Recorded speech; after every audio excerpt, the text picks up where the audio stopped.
Welcome, everybody, and thank you for joining me this morning. I want to begin this meeting by acknowledging that the land on which I am today is the ancestral and unceded territories of the Musqueam Nation. My name is Ana Lillian Ayala. I am from El Salvador and immigrated to Canada 35 years ago. I started my journey as an early childhood educator 27 years ago and became a certified synergetic play provider in 2023. So I'm excited. Just want to let you know that I'm here not because of myself, but also from very important people in my life, my family. So my family, my faith, and my personal growth are the most important values. As such, I would like to introduce you to my family. I have my 4 grown children, 2 in-laws, and 1 coming very soon. And I also have 4 beautiful children and my beloved husband of 42 years. Before we continue, just have some housekeeping announcements. I am not a professional speaker, so I will be reading from my notes. So I'm not either an expert in the subject, but I do have put a lot of practice in what I'm sharing with you today. Okay. Now, the other thing I want to say is that you evaluate this experience until it's complete. Okay. And release any barriers that may prevent you from being open to new perspectives or reinforcing what you already understand. If you already know what I'm going to be talking about, maybe you will find a new light into what you will be hearing. Now, the concepts and suggestions that you will hear me presenting this morning are provided so you can add them to your already existing repertoire of strategies as early childhood professionals, or even in your daily life. Okay. Whew. So when we explore the concept of regulation, which includes both self-regulation and co-regulation, we gain valuable insights into our sensations, our emotions, our feelings, our tolerance, and our personal history. Understanding regulation is essential as it relates to our internal reactions and how we can effectively balance them. Today, we will constructively delve into the following topics. So, breathing is an important part of regulating. What is felt sense? The difference between emotions and feelings. What is interoception? The relationship between interoception and self-regulation. And also, I added the goal in my notes, but not in the slide, is the window of tolerance and self-regulation. Okay? Now, our senses are continuously transmitting an array of signals to us, often without a conscious awareness. In many instances, we either overlook these signals or deliberately choose not to focus on them. Some of these unnoticed signals are beneficial to ignore, as they might pertain to minor distractions or could be otherwise overwhelming for our cognitive processes. However, there are also other signals that we have been conditioned to disregard, often as a result of societal norms, personal experiences, or learned behaviors. And this selective attention shapes our perceptions and interactions with the world. Now, I'm sure that many of you have had this experience, but I'm going to share just briefly two experiences from my childhood. For example, anger. Anger. I was expected to be a very well-behaved little girl, so anger was not something that I was allowed to show.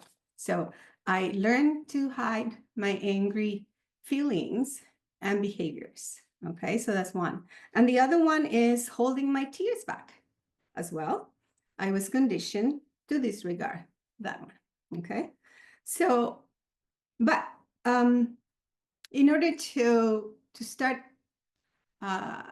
moving forward and also delving into the wonderful world of you, and to begin, I want to ask you the following questions. You can answer them in the comfort of your home, or you can also chat them if you want. So the one is, how do I feel? If you can think about, how do you feel right now? Okay. Maybe feeling, I can say, how do I feel? I feel nervous. How do I know? What is my body telling me right now? My heart is beating faster. Okay, so that's how I know. And this question is for you too. How do you know? Whatever you're feeling right now. And what does my body needs? I think my body needs to stretch. You know, like before we started, my husband gave me a big bear hug, and that really also helped a lot. Okay, to engage in some gentle movement. I find that the abdominal breathing, and I think we've been told, is much better than the chest breathing. So the way I do my abdominal breathing is like I breathe through my mouth, inhale, and I exhale through my nose. But this is the way I find that I can fill up my belly fully rather than using my nose. So we can do some breathing. So if you want to be with me, we're going to do like 3 breathings. So let's do this.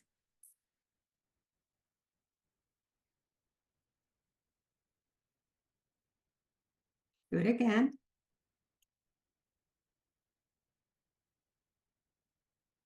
One more.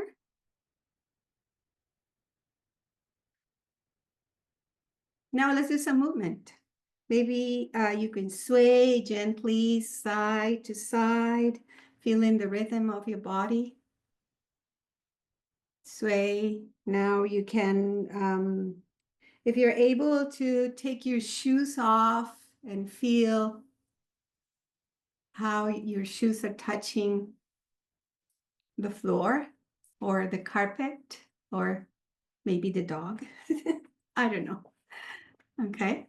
And then let's do some stretches as well. You know, maybe some stretches this morning. You've been working the whole week probably. Okay. Do whatever your body needs. Okay. Maybe just, you know, do whatever your body needs. Okay. Now, during this presentation, let's see, where am I going here? So there is a presentation. If you feel like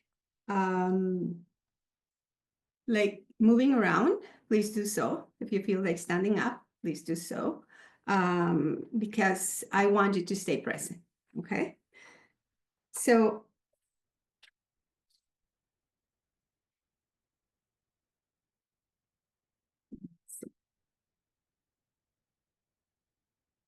okay, here. Now we're gonna talk about this concept that is called felt sense. And felt sense is a physical awareness of a situation, person, or event. It's a physical experience, not a mental one. It can include thoughts, feelings, intuition, but it is more than that. Okay. During our studies to become early childhood educators, we were equipped with many practical tools designed to enhance our future practice. However, I believe that despite this preparation, we will eventually encounter a range of unforeseen challenges, each bringing its own level of stress and complexity that will test our resilience and adaptability in this field. We all have seen how many of our colleagues have left the field, some of them feeling very stressed. Okay. Now, one common behavior I observe in most ECEs is that tendency to rationalize interactions or challenging events, which in most cases result in feelings of confusion, frustration, or helplessness. Not many of us take the time to tap into our felt sense in these situations, potentially overlooking the information our body is providing us. As a consequence, we behave incongruently. And the effect of this incongruency leads us to feel disconnected from whom we really are in that moment. Another consequence is that because we are surrounded by children and children rely on their body sensations more than we do, most of the time, they are often the first ones to sense and respond to that incongruence. So for that, I'd like to share an experience that served as a catalyst in my journey towards self-connection. It was morning, it was COVID-19, it was 2020. I was getting ready the art table. I had set up the art table. I put a long piece of paper, I had taped it down for the children to do some art on the table. And this child comes and starts ripping apart the paper, okay? So at the beginning, I felt puzzled because I didn't understand what was going on. So I tried to not pay attention to it, right? So I continued doing other things. And then what happens was that he threw a chair very close to my feet, okay? So that really made me feel so scared and unsafe, but I kept my calmness. I was very calm, and I came to him and said, "Oh, you look very angry, and it looks like you're angry at me. I don't know why." Of course, instead of helping, because I was using mostly my head to deal with that situation, he just escalated his behavior, okay? Now, when I was moving forward, when I was taking the synergetic play therapy certification, and I was reflecting upon that moment, I realized that what has happened was that I was very incongruent. I was scared and I was feeling unsafe. And who didn't feel like that during COVID-19? And this child was just showing me how he was feeling. Okay. So when we work in this field of early childhood education, our feelings are always involved. And what happens is that we're very unaware sometimes of how they impact us in our everyday life. Now, I'm gonna start introducing to you 3 concepts that have, well, probably, possibly, but just a moment. So what I want us to do now is, I want us to watch, just to bring a bit of your, I guess that's my goal, to bring about your emotions. We're going to watch this video. So when you watch this video that we're going to see, I want you to think about, how do you feel? And check on your breathing, okay? So let's go.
Okay. Okay. Now, breathing is an important part of regulating. Okay. So I invite you to check your breathing the next time you're feeling overwhelmed or scared. Check if it's chest breathing or belly breathing. Okay. So you see the difference between chest breathing. It really gets my attention when I see that can be a part of the stress response. Okay. Whereas the belly breathing can help you relax and control your nervous system. So that's my first goal here, is for you to be aware of how is your breathing when you're facing a challenging situation, either in daycare or in your personal life. How's your breathing? Always check your breathing, okay?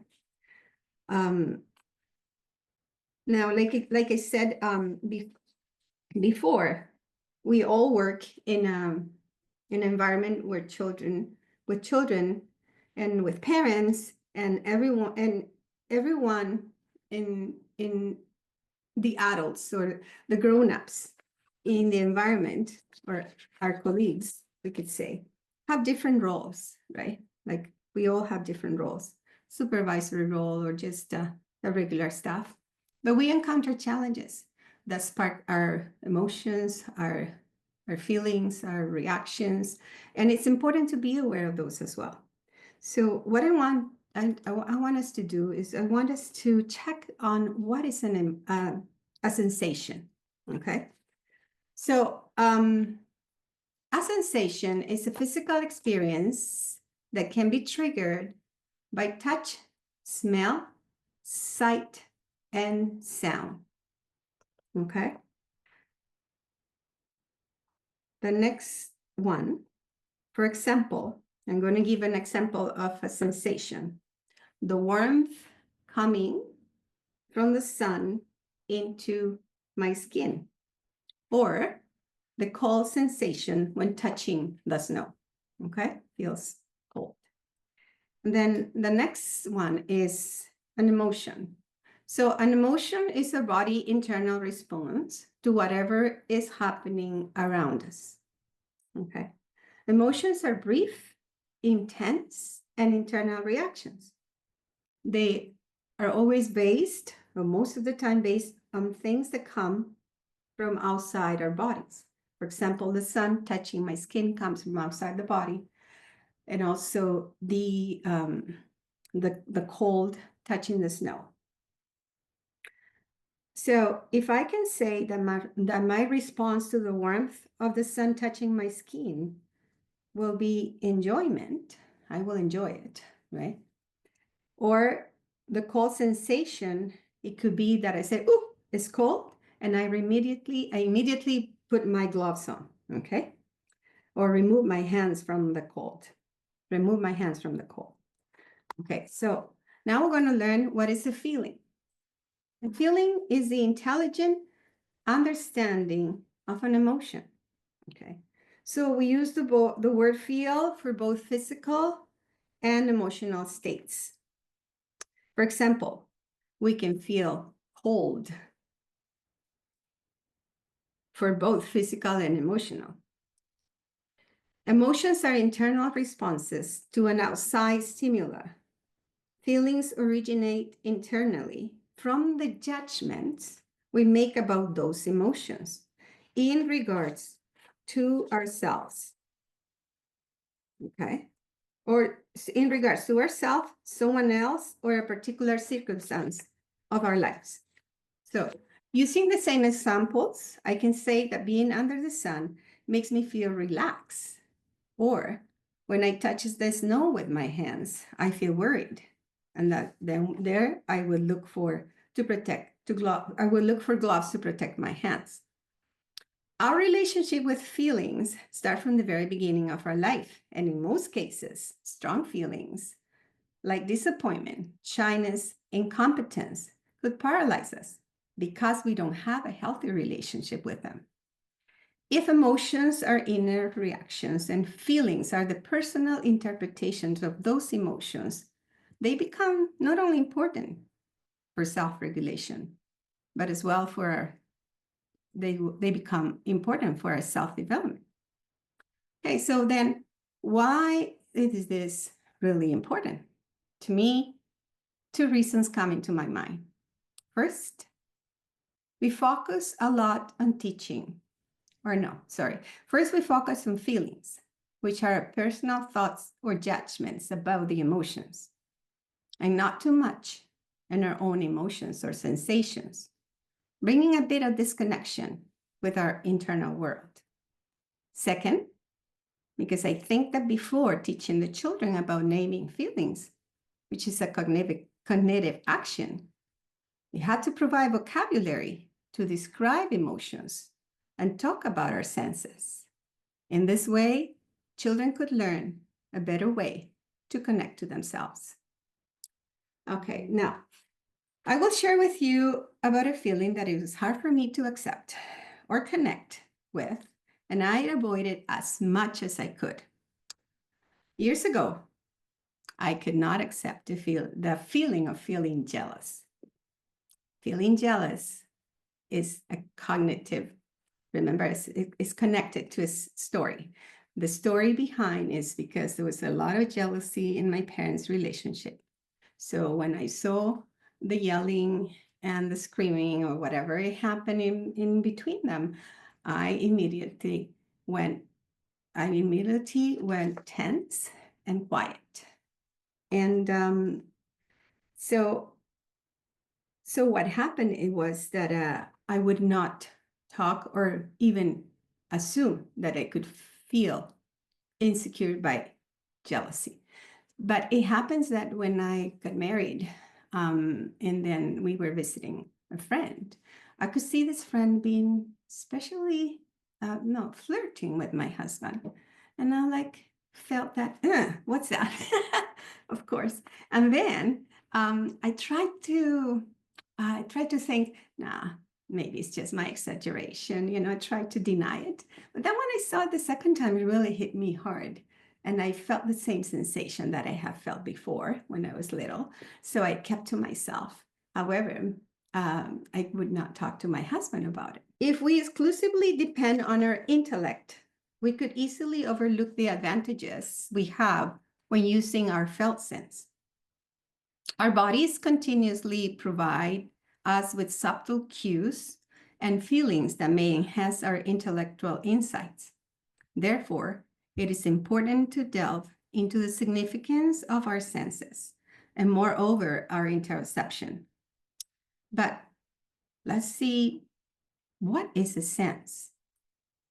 A sense is a biological system used by an organism for sensation, the process for gathering information about the surroundings in the stimuli. And I will add that it could come from inside or outside, okay? We all are aware of our five senses, right? Sight, hearing, taste, smell, touch. But we know that there's other senses as well, right? Like the proprioception, vestibular, and interoception. So proprioception is a sense of self-movement, force of body position. And proprioception is mediated by proprioceptors mechanosensory neurons located within the muscles, tendons, and joints. So it's for movement, right? The vestibular sense provides the sense of balance and the information about the body that allows rapid compensatory movement in response to both self-induced and externally generated forces. Now, here comes, what is interoception? Interoception refers to the sensing of internal bodily changes. Trends in neuroscience defines it as sensing and processing of signals that emanate from within the body. Okay, now I found, and I will give you all interoception, the 8 sensory system. I'm going to focus on the paragraph of how is interoception connected to self-regulation, okay? So when our interoceptive system is working at its best, the sensations alert us that something is not quite right and motivate us to take action, to do something that will restore our body's internal balance and help us feel more comfortable. For example, if we feel thirsty, we urge to get a drink. If we feel full, we are urged to stop eating. If we feel cold, we are urged to get a sweater. If we feel the need to urinate, we're urged to go to the bathroom. If we feel anxious, we are urged to seek comfort. If we feel frustrated, we are urged to seek help. Interoception underlies our urge for action. If we are able to clearly notice our internal sensation, we are motivated to act upon it, to seek immediate relief from the discomfort caused by the imbalance. Seeking this relief is called self-regulation, and it is completely dependent on our interoceptive sense. But what really is self-regulation? Is the ability to manage oneself through the conscious awareness of energy, states, emotions, thoughts, and behavior. What this means is that we are in control or supposed to be in control of our internal reactions, including our thoughts and subsequently our behaviors. And the awareness of our body's internal movement gives clues as to what do we need and what to do. Now, interoception skills required for self-regulation, okay? The first one is recognizing and understanding the feelings and signals from our body. So when you are feeling stressed, you're witnessing a situation that gets you worried. So the first thing you do is recognizing how are you feeling. So the first thing is breathing, okay? When you breathe, you immediately going to connect. You're supposed to. You still have to develop this. This is a muscle, right? Then you connect with your emotions, okay? And then you're going to connect with what's happening in our bodies, with how we feel and what emotions we experience. I feel a wave of sadness around me. Oof, you know, or this was hard to watch, you know. And then understanding how other senses shaping up our experiences. I move my body to allow for the intensity to channel through my legs, hands, and arms, so I can liberate my body of the stress and tiredness that could result if I stay still. So what happens is, I don't know if this happens to you, but it happens to me. When I am holding on my emotions and my feelings, and I'm not really acting upon them, not in a way of reaction, but in a way of connecting, then what happens is my body starts tensing and I could feel it, and my breathing starts to become more chest breathing and shallow, right? So if I recognize that I need to move to release that energy, because why the movement? Because our body is going in a fight or flight reaction, right? And in many years ago, it wasn't like that. You know, what happened is the body is made so you have to have a physical reaction to the fight and flight. And if you don't, then it stays within you and it gets you tired.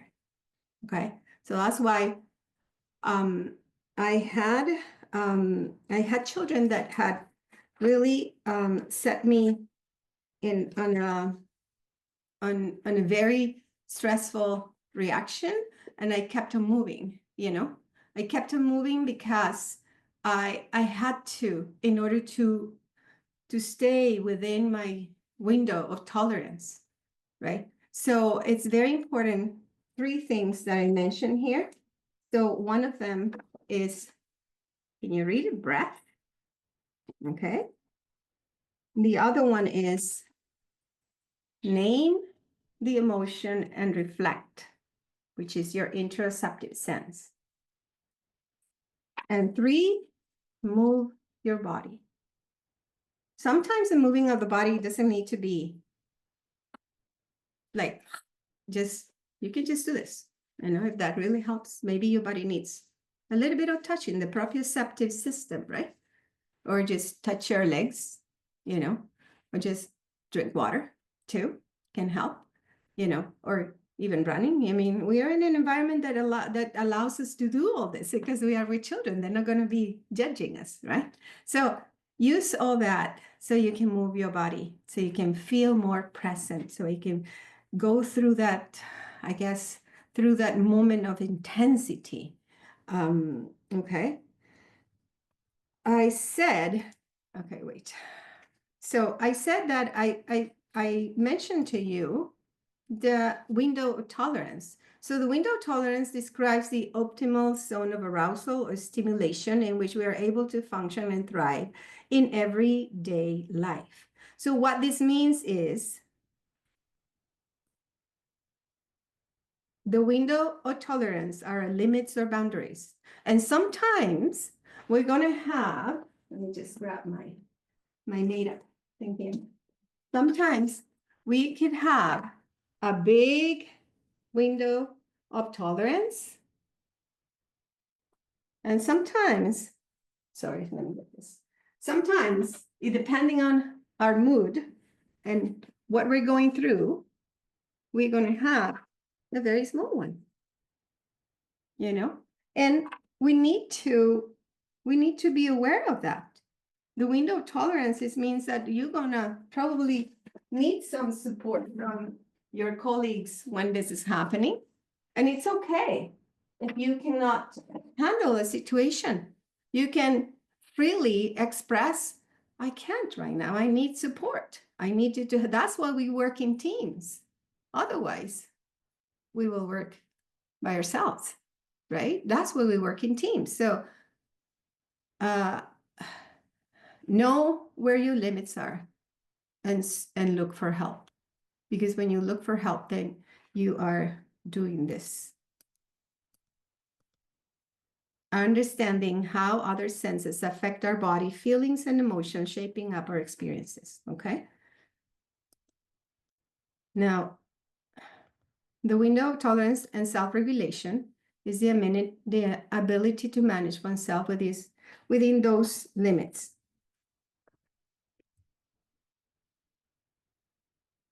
Okay, so I wanna share with you, but since we're talking about window tolerance, I knew I had to place this here. Okay. So this is the other graphic that I wanted to share with you. The wider our limits, the more we can hold intensity. Okay. The narrower their limits, like I show you in that little drawing, then the less we can hold intensity. In this graphic can help us understand this is our window of tolerance, and this is where we can get out of our window of tolerance. Okay. Some signs that you are within your window of tolerance are: you can keep your personal boundaries without feeling to protect them. Your reactions to events or stressors are appropriate for the situation. You feel safe. You stay present in the moment. In summary, you're able to face a situation, deal with it, and manage your emotions around it.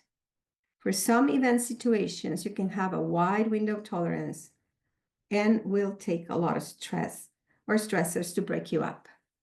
And that happens to me when I'm dealing with very challenging behaviors from children, not from parents. That one, I have a smaller one.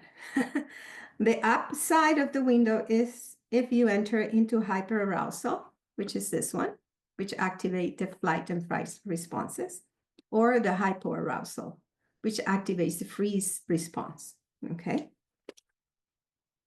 Now, I'm going to share an experience. An example when I was within my window of tolerance, and an example when I was out of my window of tolerance. There was this little boy that at the time of pickup will start to hit parents and children, no matter who it was, he will hit them because the reason was because they were being picked up before him. Okay. So what I had to do is when I saw that, I felt I felt the intensity. I felt like my chest was pressuring. That's my emotion, right? That's my sensation. And then I felt scared. That was my emotion. And I felt worried. That's my feeling, right? Because I didn't want this to continue happening. So I was able, but however, and I felt anxious, of course. I was able to stay within my window of tolerance since my personal boundaries were not at stake. Hence, I was able to stay focused on the situation by managing my emotions. I breathe, name my emotions and feelings, and I move my body to watch what I was feeling inside. And staying present, I focus on the child and the surroundings, thinking quickly on what to do. It was then that I brought puzzles to sit down with the child and others to make them together. And this we did it for at least a month, and that was really helpful because he will focus on the puzzles and not on the children that were leaving.